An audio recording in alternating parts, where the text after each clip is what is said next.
I'm not going to talk about the evolutionary of contemporary art in PNG, because I'm not an expert and I'm not an academic. I'm a simple librarian. I'm just going to be really personal, because I believe that I would be one of those Papua New Guineans, for some reason, collected artworks and artifacts from Papua New Guinea. And my family thinks I'm mad, because they don't know any other Papua New Guinean who spends money on these things that white people really go for. So, how did it happen? As you heard, I grew up in a coastal village, Kapari Viriolo. And sometimes, actually, one man asked me here where I came from, and of course I couldn't say Kapari Viriolo because he would never know where that is. So I said Marshall Lagoon, and he knew straight away where Marshall Lagoon is. So Marshall Lagoon, Kapari Viriolo is two villages, one Hula speaking and one Kekalo or Varoma. And it's almost midway between Port Moresby and Milne Bay, the very eastern tip. And sometimes when people hear Marshall Lagoon and they say, oh, in Micronesia, no, Papua New Guinea, Marshall Lagoon. And I say, have you heard of Hood Lagoon? Yes, well, Hood Lagoon, Marshall Lagoon. And then Amazon Bay, Cloudy Bay, and Milne Bay. We're right in the middle. Our houses are built on stilts over the sea. So if you set out from my village for Australia, you'd probably end up in Rockhampton. There's nothing in between. So I started, as somebody said in this presentation, I'm the first generation that had mission education. I was born in 1950.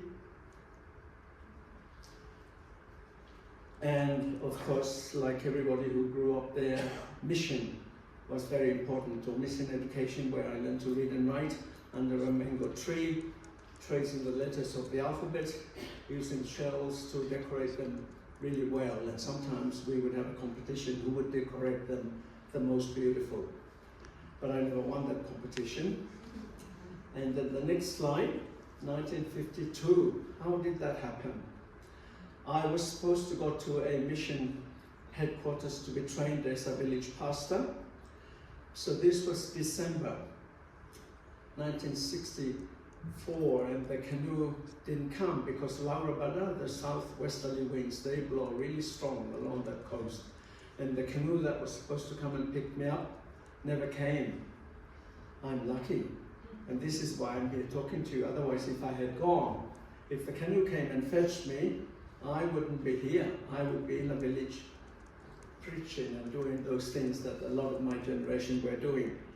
So in my certificate is 1952. And I'm a Papuan, Papua territory of Papua. So I had an Australian passport. So when I was attending university, I was up at Sogeri. Next slide, please. Yeah. So 1966, I ended up in boarding school, the Arawari, which is next door to Sogeri. Sogeri is famous because it educated a lot of prominent Papua New Guineans, including Sir Michael Somare, Biaolewale, all those names, Sir Rabin Amaliu, Sir Paulius Matane. They were all at Sogeri, so I feel very privileged. So I'm a product of that school. And then you will look down that list, Yarawari High School, Sogeri High School, Sogeri Senior High School. And then that was 1969. I was doing grade 4, and then lo and behold, independence, self-government was really pushed. So we then changed Sogeri High School to Sogeri Senior High School, and it became a co-ed. And co-ed means, yes, it was a boy and girls school, which was very unusual because I went through that system with all the students from Central Province, from Papua, and students from Daru right up to Milne Bay, so we were all Papuans. And in 19 70, this all changed because the students who started to come for senior high school were from all over the country, including students who were educated here in Australia. They turned up with a fancy English and they were so superior and so well spoken. We just felt a bit, you know, we were territory products. I don't know how we were going to cope with them. But anyway, we tried very hard, and of course I ended up at University of Papua New Guinea in 1972. And that was a very pivotal period, as some of you will recall. This is when self-government independence was really talked about. And us at high school, we had no idea what they were talking about. And we were never politically minded as high school students because nobody really told us that Australians were going to leave and Papua New Guineans were going to run the country. We never knew anything while we were going through high school. In fact, at high school, I learned more about Whyalla, steel industry, and I read about Kunadu by Catherine Chuzona-Prisa. So that was the literature, that was the geography lessons we were doing, learning about Australia. We knew nothing about Papua New Guinea. So when we ended up in university, I was lucky in 1972. By that time, Uli Baya and Georgina Baya were there, and I had heard of them and kind of knew them.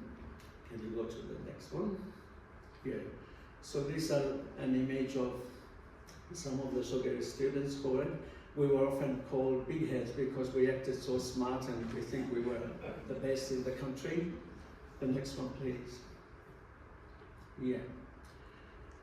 So this is the period that really formed my interest, but I was always interested in art anyway, for some peculiar reason. So, excuse me if I'm going to be talking about myself a lot, because I hope through that, as a village-raised Papua New Guinean and gone through all those educational systems and then end up collecting artworks that my family thinks are a waste of money. So 72, 75 there, 13 Australian dollars, I couldn't buy anything. And at that time, Georgina and Uli had people, Papua New Guineans, who were producing this work, and they were having exhibitions, and I would be interested in them, but I didn't have any money. So in 1972, I was very lucky in that I ended up coming on a students' exchange, and there were students from all over the tertiary institutions in Papua New Guinea, came from Goroka Teachers College, from LEI, the Institute of Technology, which is the University of Technology now, and UPNG. So there were 35 of us who flew from Port Moresby to Cairns, and then Townsville, got the bus through, and people were stopping all over the capitals of Australia, cities of Australia. And I met a man an Australian, Oliver Sablit, and I knew he told me that he was going to come up as a volunteer in 1973 to be at the National Art School. And by this time, Kawage, Akis, and Rukifame were already discovered and producing work. So when Oliver arrived in 1973, I was in my second year then, and so I would often go up and visit him across the university campus. It was just across from the road, the National Art School. And Oliver would introduce me to all the programs they were doing, like dancing and all those things, and artworks and all those things. So I would see them and I would think, I'm wasting my time learning. You know, I was doing a Bachelor of Arts then about these things because there's nothing about Papua New Guinea. This is where I want to be. So I suppose with that interest of seeing what was happening at the National High School, I started thinking, maybe I should collect some things myself. But before that, when I came to UPNG, in my village anyway, my maternal uncle had a shield. Somebody's talking about the shields, and it's a Papuan shield with owl-shaped glass and woven in the middle, and decorated with red feathers. So he had this in the house all the time, and I knew about that. And also my mum kept a lot of the family wooden balls that she got handed down from family. So there was something there that was within the household, and that link, I think, stirred this passion for me to collect and acquire things. So, but then, you know, with $13 it says here on this, and then I decided to become a waiter at hotels because I wanted to buy these things. And when I turned up and they were saying, oh, you're going to be paid $5 an hour. And that's okay, that's money, so I worked. And then at Christmas, some of the Australian students came up. They were children for expatriates, and they would come and be employed at the hotel. And they told me how much they were being paid. So I went and saw the manager and said, no, I'm not an Australian citizen. I've got my Australian passport, you have to pay me the same rate. And they did. So that's how I ended up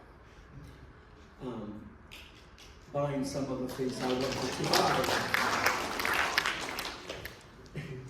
And of course, babysitting. I babysat Sebastian. And again, because, you know, I wanted to be paid, so they paid me money for babysitting, all those things. And my final year project was, I suppose, the one that really got me really keen and interested. And this was an oral literature program that was devised, and, you know, with all the other courses I was doing, this was going to be my favorite. And so Prithra Chakravarti, he was an Indian lecturer, and he was very keen and wanted to record anything and everything about our oral history and culture. So they devised this project where we would be given tape recorders, sent home and record these things. And this is how my oral project came about. And it's Kapari folk songs and dances. We go to the next one. Yeah. So I really wanted to do well in this project. So my father, you know, these are girls and women's dances, but I said to my father, Dad, I have to get a distinction for this course. You have to help me, because we have to record these, and it will forever live in archives or libraries somewhere. So that's what we did. And this is my father's eldest cousin, Puele. In our custom, elderly people are the ones who are to negotiate with the village people to get our village girls to agree and practice and come to Port Moresby to present at the festival. The next one, and this is again another uncle who helped to bring these girls down to come and perform for my final project. And the next one, you will see the difference. It's my father. He's different hair. He doesn't look like he's you know, afro hair and that, because he was already a Chalcedonian. That means he's a Christian, so he played a very important part in the church. But he was really instrumental in getting our village girls organized to come and present at the 1974 Papua New Guinea Arts Festival. Next one, please.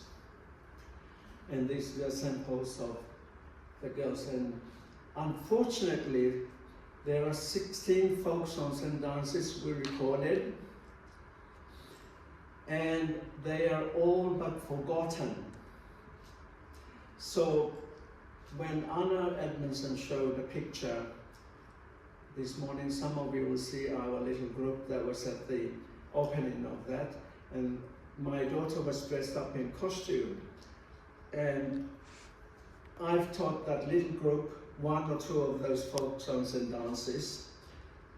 And for those of you who would be interested, in December my wife and I will be going back with the recordings of these to teach the village people all these songs and dances again, because even those who participated, they've forgotten some of them, they don't know all of the dances. But I have a recording, and because I kept notes, we're going to go back and reteach them. Next one, please. Yeah, and even the grass sketch making, now they've forgotten, now we want to revive them as well. Next one. So, with that project, of course, I graduated, and I'm here to, it took me everywhere then. But in 1976, I graduated in 1975, and I sat in a workshop, and there were 7 of us who they thought would make really good headmasters for senior high schools. Remember, this was 75, 76. I just finished university. I had no experience teaching, no work experience apart from this barman at the hotels in Port Moresby. But I was earmarked to understudy an Englishman who had 40 years of experience, high school. So they sent me to Ayura National High School in Kainatu.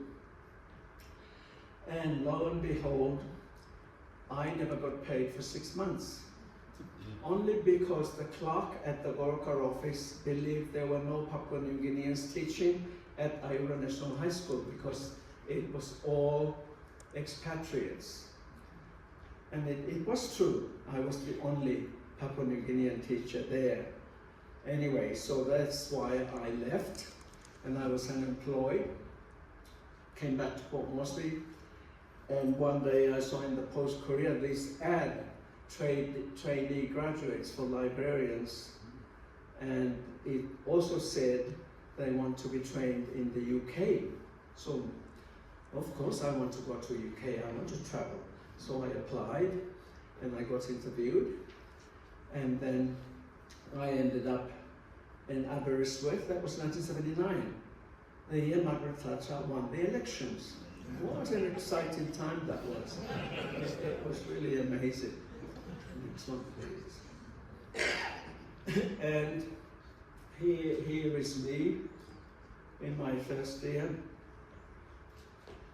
This is how it started too. I was put in charge of exhibitions at the Matheson Library, University of Technology in Lae, and this is one of the displays we did on Garamuts. And I wasn't trained or anything. I was just using my head to do displays and mount these exhibitions at the foyer of the library. Next one, please. Now, can anybody recognize this? Who is it by? Kawage? Copper bit in 1972. Remember, my $13 wasn't enough, so I had to top that up in a waiter at the hotel, and I couldn't afford this. So I asked my ex-teacher, Sogeri, to borrow money from him to buy this, 1972. And for this talk, I was preparing this, what will I put on, so I was using my mobile to go around the house to take pictures of what I had. And this is one of my very first acquisitions in 1972. And when I went to pick it up, Matthias looked at me and said, you Wengembo Hub? I said, I'm Papua New Guinea. I said, yeah, but these are all white people who are interested in this. Why are you interested? Oh, I like it. Anyway, I've got the money, I'll pay you. I'm gonna pay for it, so I'll come to pick it up. So it was very interesting.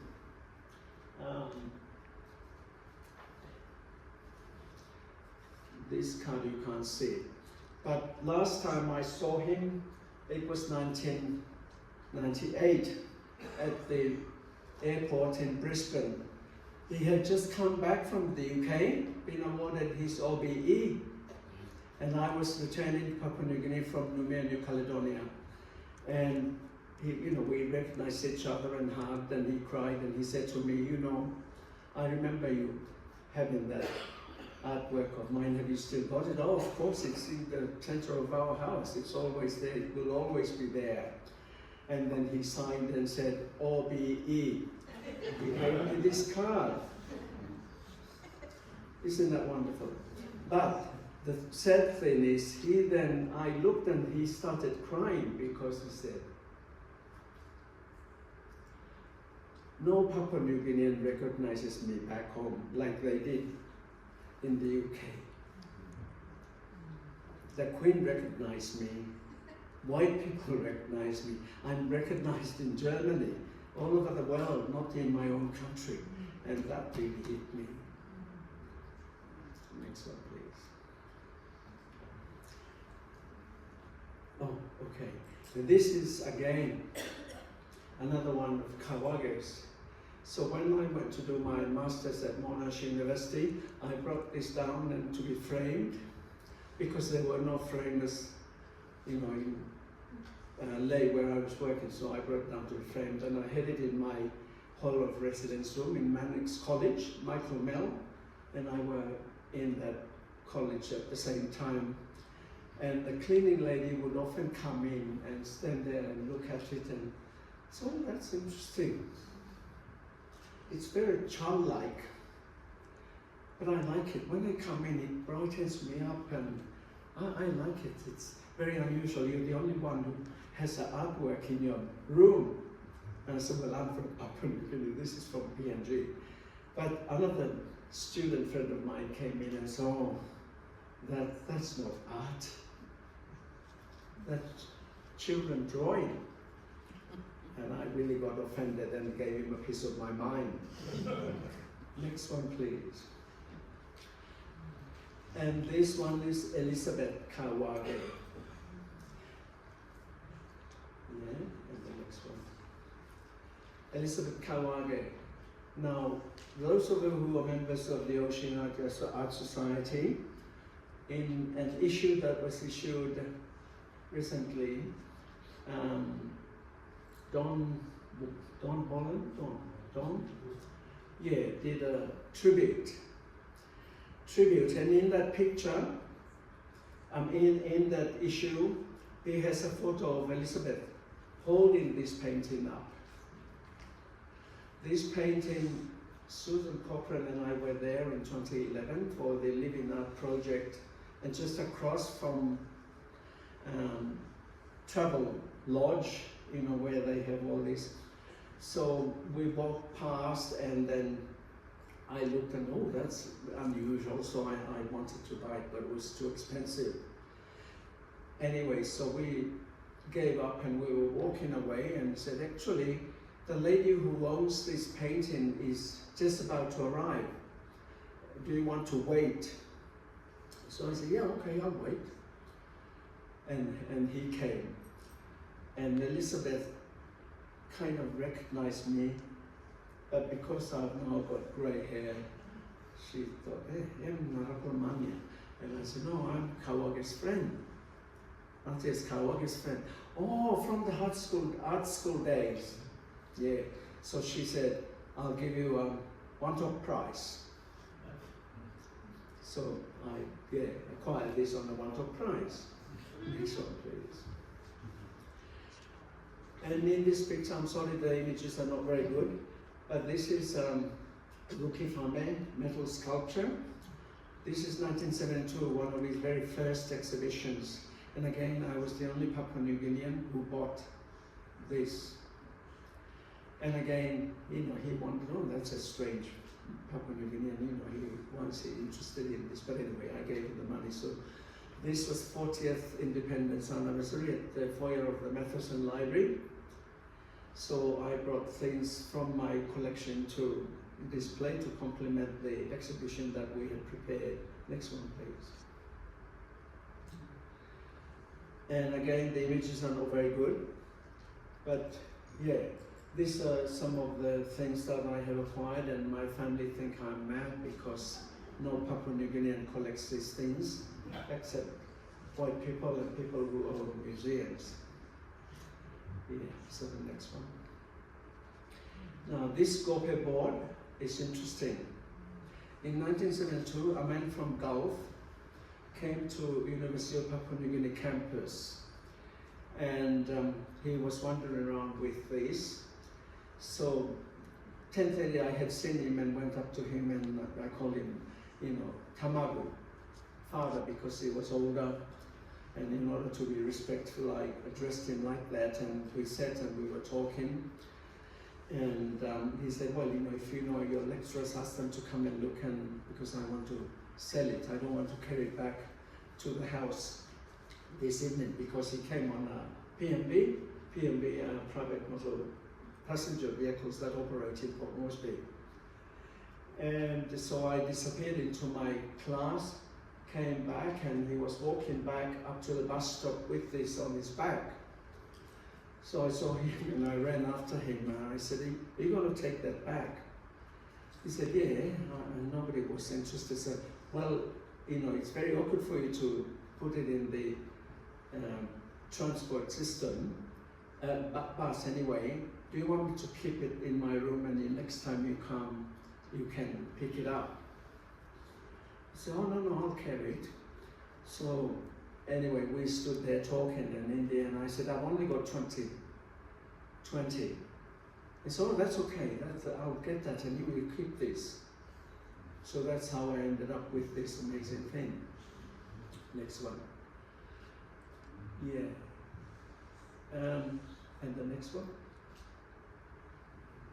And the next one. Okay, those bowls, they came from Robin Lay. I was at the University of Technology in Lay then, and Robin Lay had this policy that she wouldn't sell to Europeans of things that she labeled pre-contact. They were all, because there's a regulation in PNG that you can't take all artifacts out of the country. So she would often bring me up and go on and say, of course I didn't have the money, so I would always put a lay-by on. It took months and months, but she was very good about it. And so I, for some reason, because they were all, I was just buying them. Yeah. And I was buying them not just for any other reason, but for my own personal appreciation. So, yeah. And again, isn't that beautiful, the sheen, and this is, yeah. Okay. And this is a close-up of the goats from Rukifame. And again, because it reminded me of Picasso. Picasso was the one we studied at high school, and I just thought it was an amazing piece of work. So I saved up to buy it from him. And next one. Now, Joe Chan ran his father's business at Gordon's suburb. Remember PNG Arts? Some of you know? You were in Port Moresby. Big warehouse. Yeah, so I used to see this hanging on the wall, and it was there for years. And when I was in Mumia, one year we went back in 2010, it was still there. So I made a deal with Joe. Joe, you're not selling this. Can I offer you a price? So it's Rukifame, and yeah, it now lives in my house. Next one, please. And that's just two of them again. Now, I wanted to include this because this is, can anybody guess what it is? Dog's teeth, but? Porcelain. Yeah? Yeah. German. Kaiser William's lamb. So, Deveni Temu, I think Crispin knows who they are. She used to run the Morobe Cultural Centre. And in 1992, they were closing that centre. So everything in it was half price. I mean, I bought several things, but this is one thing that really got me. I've never seen anything like it. So I paid money for this porcelain, and the academics have written papers on those things that, you know, Papua New Guineans wanted to exchange land and things for these, so that's why they developed them. Yeah, that's right. And this is an interesting one because I think this man who sold this to me in the street must have taken it out from somebody's, he must have collected it or stolen it from somebody else, because he didn't look like he was from that area. And so I bought this in the street in Lay. Are we going with time? Yeah. So, yeah. Next one, please. Yeah. And the sand art, it's unusual, and I don't think they make them anymore now. So, I'm sorry I've talked about my own collection, but I think I believe, I'd like to believe, that I'm the only Papua New Guinean who was interested in contemporary art and collected, and I still collect. I mean, I don't have big collections like everybody else. I only collect those things that have interesting stories. And yeah, thank you for the opportunity to share. Good evening, ladies and gentlemen. Thank you so much for having me. Good to see some familiar faces here. And thanks to Oceanic Art Society for also having me to speak again. It's such an honor, actually, to speak, you know, in front of all of you all, like the academic and everyone and stuff, but to talk about that, you know, the contemporary art of PNG. I'm really fascinated about it because as myself as an artist, I felt like there needs to be a voice about it. So yeah, thank you for having me.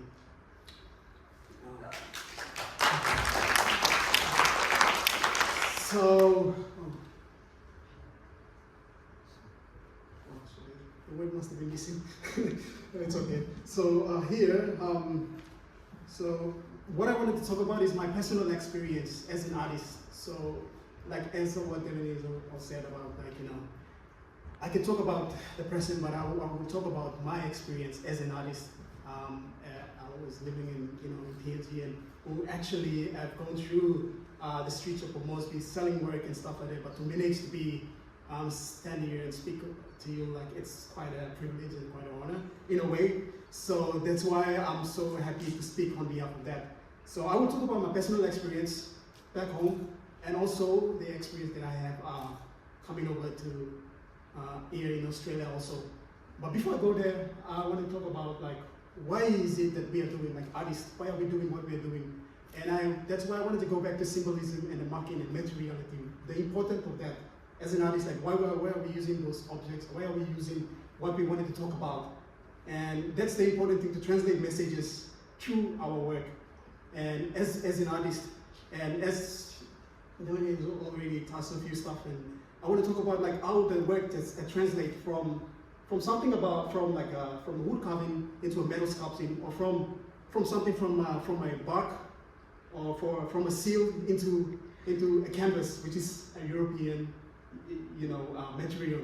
So those are translation of material that we as a contemporary artists have used to translate our messages, to talk about the storytelling, which is really important, of why we wanted to convey message for people. But it's not only for people, but it's also for us to remind us for who we are. So, which in a way, like, I felt it's really important. So there was a few images that I took online and stuff. You can see it's some work of, yeah. And in a way, like, so, sorry, the words, I put some sort of thing, but I think the words are not, it's not there, so it's just, I don't know what's happening, but yeah. So before going there, like, you have to pay respect to the past, and in a way, you have to look at all the legacy of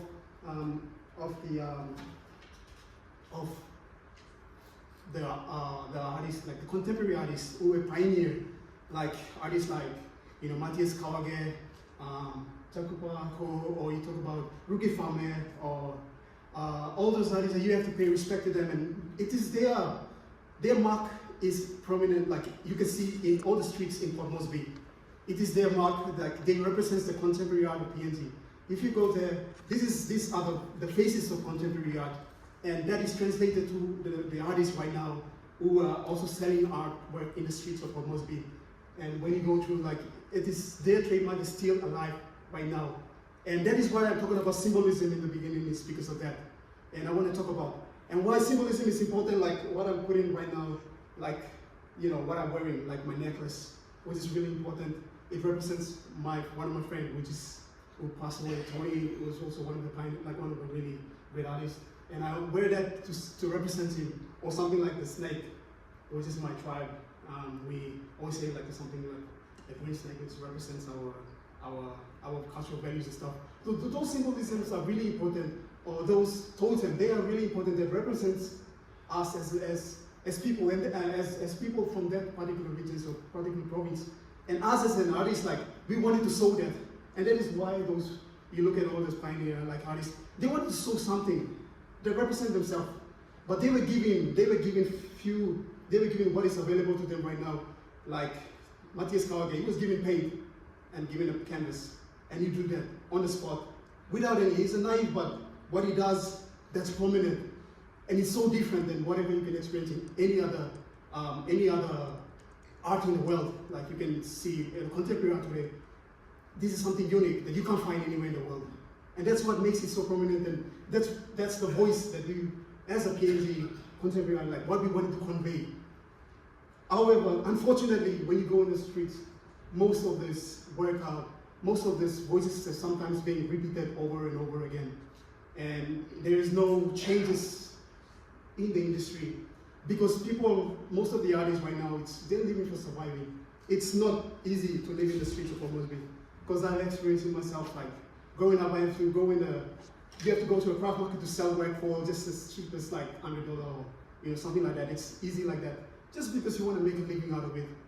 And that's why most of the artists in the street, they do what is sellable right now. And there's no innovation in what you're going to create, what is out there and available. Scared to move on from what they know because it's already, people have already done, the pioneers have already done it and they see that, oh, it's marketable overseas. Why not we just do it the same thing? But sometimes they don't represent themselves. What truly to represent yourself, which is important as an artist. I believe it is really important to kind of, to represent. And in a way, it's an industry that needs more of awareness to it. And as I have an opportunity to come out and stuff like that, I felt like it's also my duty to also kind of to talk about that and to also to be that voice. And maybe I can inspire other artists back home in PNG too. And in a way, it's going to be.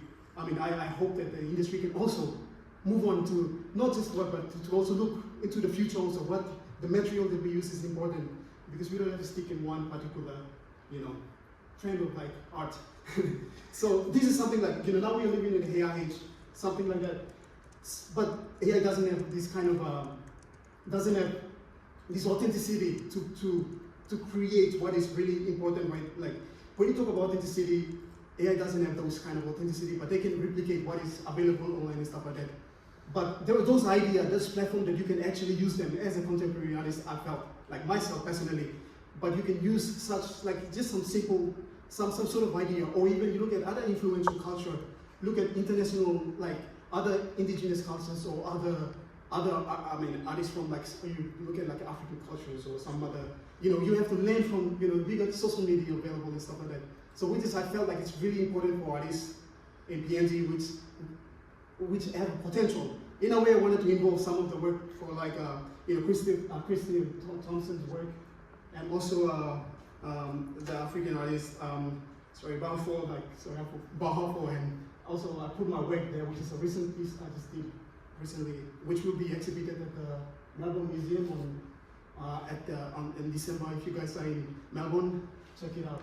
But yeah, so why I put those images is the influence, like the work can translate because whatever material that we put in front of them, in front of you, just like the pioneer, how they pioneered contemporary art is the material that was available to them at the time that has actually pushed this boundary of contemporary art.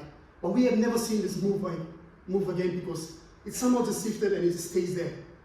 So that is why, like, how can you push the boundary ahead? And as a contemporary artist, I believe that there is so much potential when you look at other artists, international artists, other indigenous artists, or other artists from other cultures who have actually used their platform and actually, they are coming from diasporic culture and stuff like that. But in a way, they use this platform to actually push what the storytelling is about, which is the important thing. More than anything is the storytelling. And that is what you want to talk about. Like, it's not about, you can use whatever medium, and I believe that art changes its concept. It does evolve. Over time, everything evolves. As human beings, we are meant to evolve. But the storytelling stays true to whatever it is. And that is why it's really important to look at other material, look at other ways to kind of, as a PNG, like as a contemporary artist, we have to use those platforms like, whatever is available in the public, for people to look at and view and stuff like that. How can you use and translate those messages through those medium and through public art so people can actually, relate to whatever you want to talk about them. The stories, that is really important, even though you can work in a really large scales, size and stuff like, murals or, medium of sculpting and stuff like that, but what is significant is the story behind what we wanted to convey.